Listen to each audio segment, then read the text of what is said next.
Nous sommes donc de retour en direct dans cette édition du 22 mai 2025 du live de TV Finance, votre émission qui s'attarde aussi, qui s'attache également aussi à comprendre l'environnement politique français et qui de mieux que Jacques Miard pour nous apporter des éclairages. Bonjour Monsieur Miard.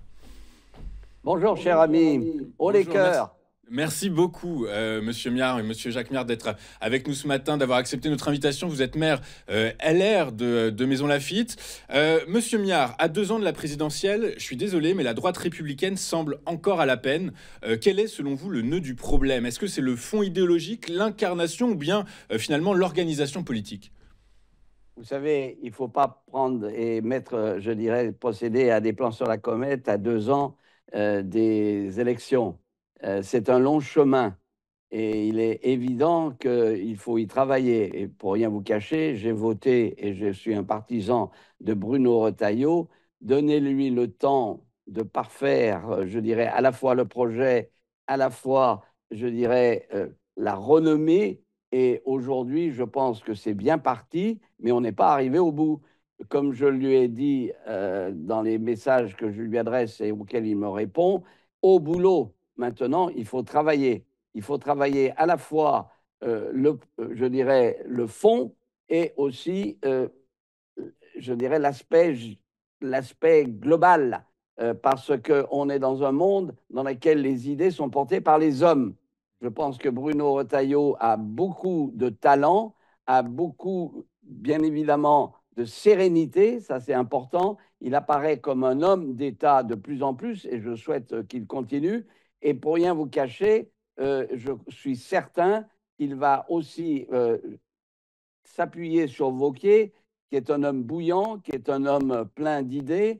Et donc, et pour avoir posé cette question à Bruno Retailleau, je suis intimement convaincu qu'il va s'appuyer sur Wauquiez pour aller de l'avant. Alors ensuite, on s'adresse aux Français, parce qu'il ne faut pas faire je dirais, des alliances d'appareils. Tout ça, c'est quelque chose qui va nulle part. Et que c'est aux Français qu'il faut s'adresser, c'est c'est le suffrage universel qui est le maître de tout. Donc on a 2 ans, s'il ne se passe pas quelque chose avant, parce que il est évident que le processus c'est 2027, mais qu'on n'est pas à l'abri d'un coup de Jarnac qui puisse arriver plus tôt. Et c'est la raison pour laquelle, en ce qui me concerne, je m'y prépare. Mais c'est vrai qu'aujourd'hui, il faut labourer, il faut s'adresser aux Français, il faut que le candidat potentiel LR pour 2027, parce qu'ils ne se sont pas déclarés encore, mais si c'est Bruno Retailleau, il faut qu'il apparaisse de plus en plus comme un homme crédible, un homme d'État. Et donc ça, c'est un long chemin et ça ne se passe pas par des scoops, des petites phrases, mais c'est un travail de fond. C'est un travail où il faut labourer, il faut aller sur le terrain. Tout ça, on connaît, on l'a fait dans le passé. Moi-même, je me souviens d'avoir participé aux campagnes de Nicolas Sarkozy, voire de Jacques Chirac avant. Eh bien, vous savez, c'est très simple. La politique, c'est un art de pratique, c'est un art de terrain et ce n'est pas un art, je dirais, d'utopie. Ok, très clair. Alors, donc, à droite, Monsieur Miard, en fait, de Philippe Asciotti, de Wauquiez à Retailleau, comme vous dites, est-ce qu'il n'y a pas trop de figures et pas de vision commune finalement? Vous savez, ce qui est certain, c'est que vous connaissez la phrase de Gaulle qui disait: «Après moi, ce ne sera pas le vide, ce sera le trop-plein». Bien. Eh bien, aujourd'hui, personne ne peut nier qu'il y a toute une série potentielle de candidats. Le problème, c'est que, qu'on le veuille ou non, par ce travail que je viens de décrire précédemment, il y en a un qui va surnager ou une qui va surnager. Et donc, c'est une question de pratique, c'est une question de mise en œuvre beaucoup plus que d'idéologie.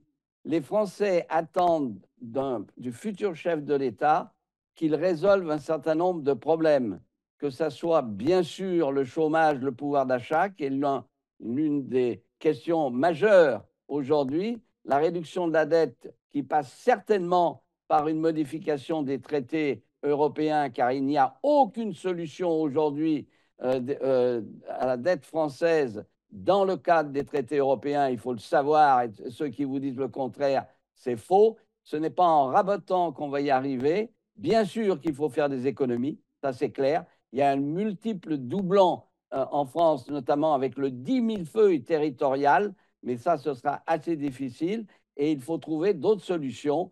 Je vais le répéter, la France s'est relevée après 1945 jusqu'en 1972 grâce à ce qui avait été les avances des banques centrales au Trésor pour l'investissement. Je suis certain qu'on reprendra cette formule, mais pour cela, eh bien, il va falloir, bien sûr, modifier légèrement les traités ou mettre entre parenthèses l'article 123 du TFUE. Mais cela étant, ce qui va faire la différence, bien sûr, aujourd'hui, c'est cette capacité à redresser les finances de l'État, cette capacité à maîtriser un certain nombre de flux, notamment en matière d'immigration, la sécurité, on le voit bien, je dirais le fait français, c'est-à-dire que nos concitoyens doivent comprendre que la nation, être français, c'est un facteur, je dirais, de cohésion, c'est quelque chose qui doit unir les Français et ce n'est bien sûr, on doit lutter contre le séparatisme, mais il n'y a pas que ça. C'est penser français, c'est défendre notre langue. Ce n'est pas en pratiquant à longueur de temps le globish qu'on va défendre, je dirais, le fait français et la francophonie, qui est une arme, notamment la francophonie, très forte pour retrouver de la place en Afrique, parce que tôt ou tard, les Africains vont se rendre compte que c'est pas en allant, je dirais, flirter avec les Soviétiques ou les Russes, peu importe, et les Chinois, qui vont retrouver leur aisance. Ce n'est pas vrai. Donc on a un atout fort, mais pour cela, c'est à la France de défendre la francophonie et pas de se vautrer dans le globish comme le fait Emmanuel Macron aujourd'hui, soi-disant pour attirer des investisseurs. Ce qu'on oublie, c'est qu'on attire, et la France attire des investisseurs parce qu'il y a encore, je dirais, une administration qui est capable de gérer correctement le pays, mais on oublie, et on ne le chiffre pas, qu'il y a beaucoup de capitaux qui fuient la France. Et ça, c'est un problème.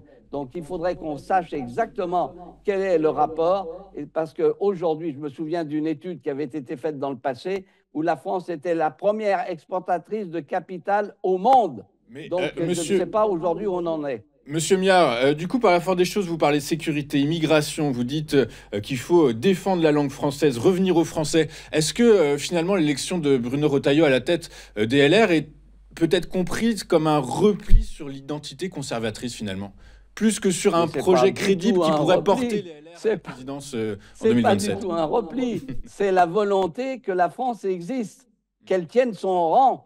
Ça veut dire, vous savez, je vais vous dire une chose, il y a quelques crétins qui disent qu'il faut sortir de l'Union européenne, mais ça n'a pas de sens, hein, ça n'a aucun sens. C'est au contraire la France qui doit exister, tenir son rang. Donc ce n'est pas un repli, c'est la participation de la France dans le concert des nations. Nous sommes dans un village planétaire. Et aujourd'hui, je suis intimement convaincu, et Trump ne changera rien à ça, bien au contraire. En réalité, dans ce village planétaire, on retrouvera tôt ou tard des règles pour gérer l'ensemble des défis. Plus vous êtes dans un village planétaire, c'est-à-dire où règne l'immédiateté, où règne, je dirais, les transferts de technologie, les transferts de connaissances, etc., plus vous aurez à maîtriser effectivement un certain nombre de règles.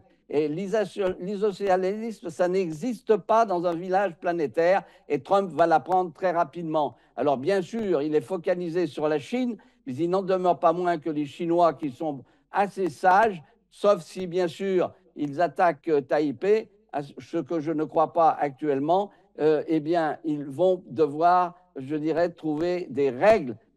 Et ces règles vont être, je dirais, globalisées, qu'on le veuille ou non. Mais il n'en demeure pas moins qu'il n'existe pas, et ça il faut le savoir, de corrélation entre la taille et la puissance. C'est un problème de cohésion interne. C'est la raison pour laquelle la France doit retrouver des cohésions internes, mettre de l'ordre dans la boutique, mais elle doit exister en tant que telle.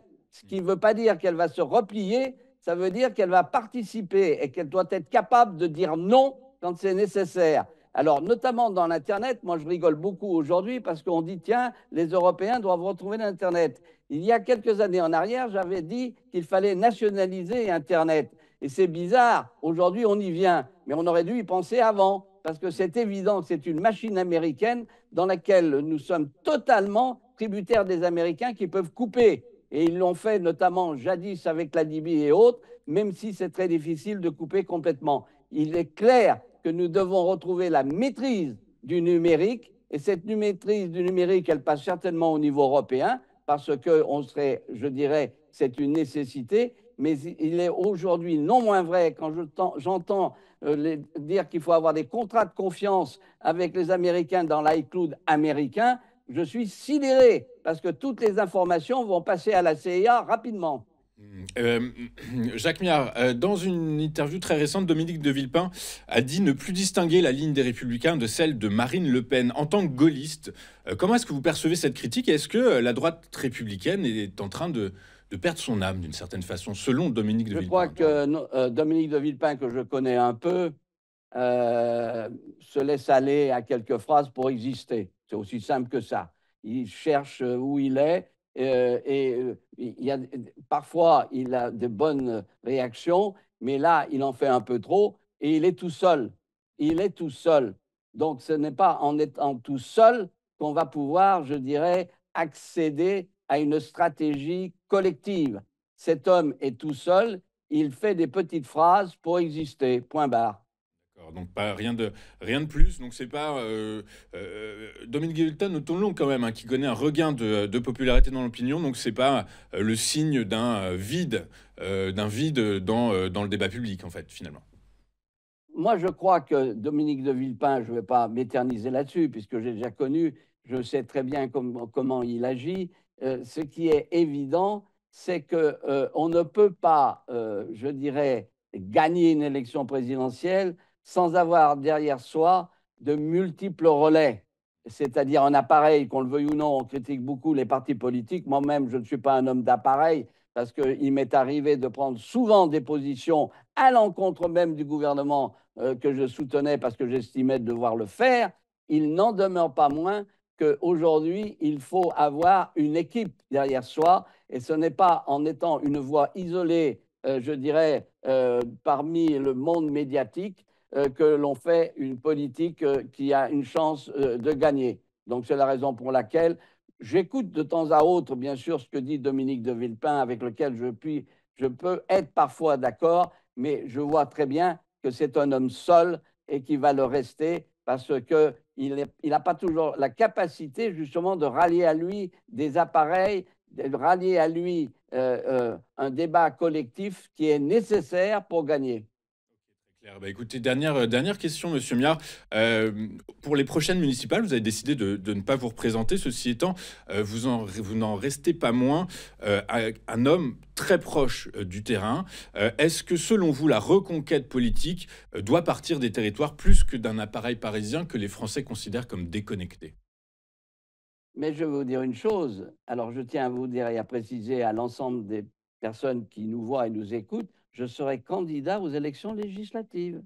C'est aussi simple que ça, parce que j'ai beaucoup de choses à dire et je porte un certain nombre d'idées que je ne retrouve pas dans l'actuel député de la circonscription. C'est aussi simple que ça. Donc, je ne vais même pas parler d'elle parce que, comme j'avais dit aux Parisiens, de quel concours est-elle? Du concours de circonstances. C'est aussi simple que ça. Mais ce qui est clair, c'est qu'il est évident qu'il doit y avoir je dirais, un débat consubstantiel. J'emploie à dessein ce mot qui vient, comme vous le savez, d'une profession de foi. Il doit y avoir un débat consubstantiel entre, bien sûr, la base, mais aussi, je dirais, un leader national, pour parler français. Donc, c'est ça, et c'est là où je pense que Retailleau, qui vient du Sénat, qui connaît bien les collectivités territoriales, qui petit à petit acquiert une dimension nationale, et bien évidemment un ensemble d'élus du terrain qui vont le suivre et qui sont prêts à se battre avec lui. C'est ça la force. C'est une alliance permanente entre, bien sûr, le terrain, mais aussi un leader national qui va exprimer leur vue et exprimer leur engagement au niveau national. C'est ça la réalité. C'est là où, effectivement, aujourd'hui, il n'y a pas beaucoup d'hommes politiques qui ont cette combinaison possible. Et c'est la raison pour laquelle, pour revenir à la personne dont on parlait précédemment, qu'elle n'a aucune chance, parce que la chance, c'est l'alliance entre le terrain et, je dirais, le projet national. Vous faites référence à Dominique de Villepin. Jacques Ménard, il y a une dernière question qui me vient du coup par la force des choses. Je suis un peu perdu quand même. Parce que d'un côté, vous dites que en sous-jacent qu'il faudrait probablement faire organiser une primaire ouverte pour faire émerger un candidat crédible à droite. Mais d'un autre côté, vous parlez beaucoup de Bruno Retailleau comme une figure d'autorité qui est en train de s'imposer naturellement. Du coup, Mais que bien évidemment, préconisez-vous? si vous ne le voyez pas, je suis étonné de votre question, cher ami. Mais ce qui est certain, c'est qu'il n'y a pas, je dirais, d'opposition. Bruno Retailleau a encore beaucoup de travail à faire. Bruno Retailleau va s'imposer de plus en plus. Mais c'est évident, la Macronie, c'est terminé, hein, ça c'est clair, il y a un rejet total et qu'il va exister par lui-même en liaison avec les forces du terrain que j'exprime. Et c'est la raison pour laquelle personnellement, tout en passant la main, parce que je suis maire depuis 37 ans, c'est-à-dire c'était hier matin, mais il est clair que j'ai encore une force au niveau, je dirais, de projet national et que je suis un homme qui n'a jamais changé de ligne. Vous savez, la force d'un politique, c'est la cohérence. Et la cohérence, c'est quelque chose qui s'acquiert par l'expérience et qui se prouve. Personne ne peut me reprocher d'avoir changé de ligne sur les grands sujets, que ce soit aujourd'hui la dérive de l'Union européenne avec la prussienne qui la dirige, que ce soit, je dirais, en matière de politique étrangère, que ce soit dans la confiance avec les Américains qu'on a suivi aveuglément, que ce soit au Proche et au Moyen-Orient ou dans les relations même avec la Russie. Jamais de confiance dans l'alliance avec un puissant, dit Phèdre. Il est évident qu'il faut que la France retrouve sa capacité d'agir, retrouve sa capacité d'exister et porte sa voix elle-même et qu'elle ne se range pas derrière des puissants qui ne représentent rien. Non à la soumission, où qu'elle soit.